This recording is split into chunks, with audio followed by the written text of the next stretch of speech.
তেলিয়ামুড়ায় গত কয়েকদিনের নিরবচ্ছিন্ন বর্ষণে কৃষিজমি জলমগ্ন হয়ে পড়েছে।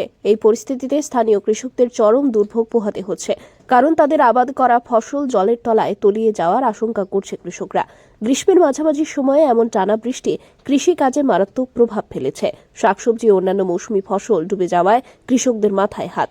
নিম্নাঞ্চলের জমি সম্পূর্ণভাবে জলাবদ্ধ হয়ে পড়েছে, যার ফলে কৃষিকাজ দীর্ঘস্থায়ীভাবে ব্যাহত হতে পারে। তেলিয়ামুড়ার কাছাকাছি খোয়াই নদীর জলস্তর ব্যাপকভাবে বৃদ্ধি পাওয়ায় প্রশাসন সতর্কতামূলক ব্যবস্থা গ্রহণ করেছে। চাকমাঘাট ব্যারেজের 2টি গেট উন্মুক্ত করে দেওয়া হয়েছে, যাতে অতিরিক্ত জল বের হয়ে যেতে পারে। স্থানীয় মহকুমা প্রশাসন নদীর পরিস্থিতি পর্যবেক্ষণ করছে, যাতে বড় কোনো বিপর্যয় এড়ানো যায়। এদিকে কৃষকরা এই পরিস্থিতিতে ক্ষতিপূরণ ও সরকারি সহযোগিতার দাবি জানাচ্ছেন।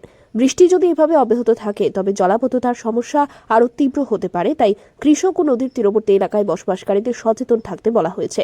তেলিয়ামুড়ার বর্ষার সময়ে এমন প্রাকৃতিক দুর্যোগ কৃষকদের সামনে বড় চ্যালেঞ্জ তৈরি করে দিচ্ছে। প্রশাসন দ্রুত ব্যবস্থা না নিলে কৃষির ক্ষতি আরও বাড়তে পারে বলে আশঙ্কা করা হচ্ছে। এবার বৃষ্টির মধ্যে যে বৃষ্টি হচ্ছে কদিন, জল ওঠার সম্ভাবনা কি আসেনি?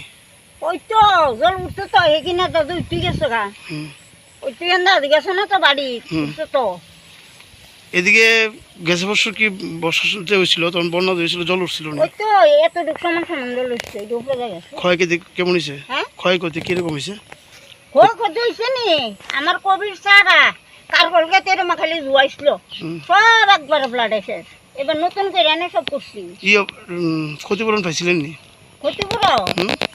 ক্ষতিপূরণ 1000 টাকা করে দিছে।